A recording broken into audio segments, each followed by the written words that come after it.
Hello friends! Welcome back to another Find Your Einstein Friday video. I'm Scientist Nellie. And I'm Dylan. And today, we're going to show you another awesome experiment that is sure to get a big reaction. Today, we're going to make something that looks like toothpaste, but so much of it that it has to be for an elephant.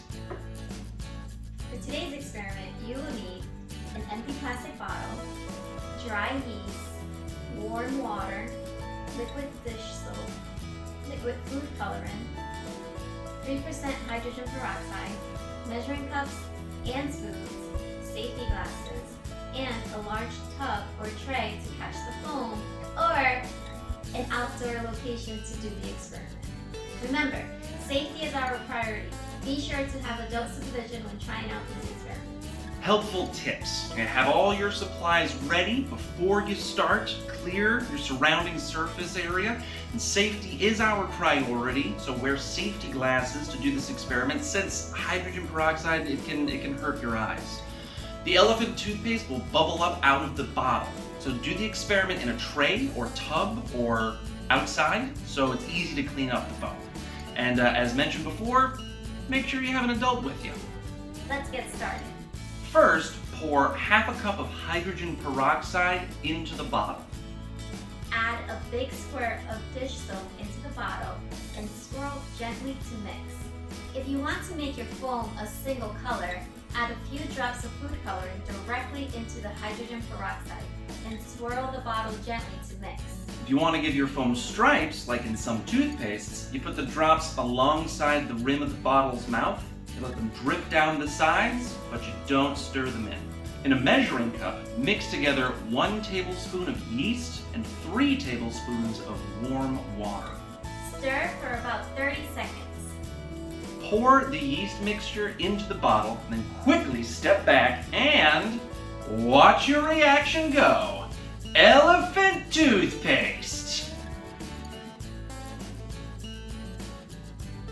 What happens? How long does the reaction last? You probably saw lots of bubbles and foam in this activity. What made the foam appear? When the hydrogen peroxide comes into contact with the yeast, it starts breaking down into water and oxygen. Oxygen is a gas and therefore wants to escape the liquid. However, the dish soap that you added to your reaction traps the gas bubbles, forming a foam. The reaction continues as long as there is some hydrogen peroxide and yeast left. Once one of them runs out, it stops making new foam. If you try the experiment without dish soap, the reaction will still make bubbles, but not foam. Let's dig a little deeper. The H2O2 is the chemical formula for hydrogen peroxide. It is available in various concentrations, but most commonly it's in 3%, which you can buy at a pharmacy. It's used as an antiseptic, which means it can use to kill bacteria and treat wounds. Hydrogen peroxide is relatively unstable when exposed to light, which is why it is usually stored in dark brown containers. Light decomposes it into oxygen, or O2, and water, or H2O. At the same time, heat is generated. Usually, this decomposition reaction happens very slowly. However, certain compounds called catalase can make the reaction happen much faster. The decomposition of hydrogen peroxide can be catalyzed by various compounds, such as sodium iodide or yeast. In yeast, there is an enzyme called Catalase that functions as the catalyst.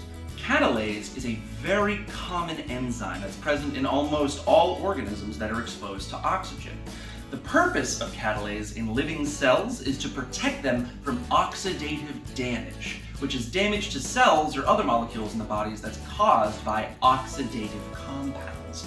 This damage is a natural result of reactions happening inside your cells, which create byproducts like hydrogen peroxide that can be harmful to the body.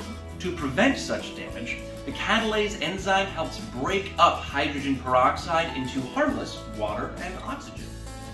This means if you mix catalase with hydrogen peroxide, it will immediately start decomposing the H2O2 into oxygen and water. The oxygen is a gas and therefore escapes the liquid as bubbles.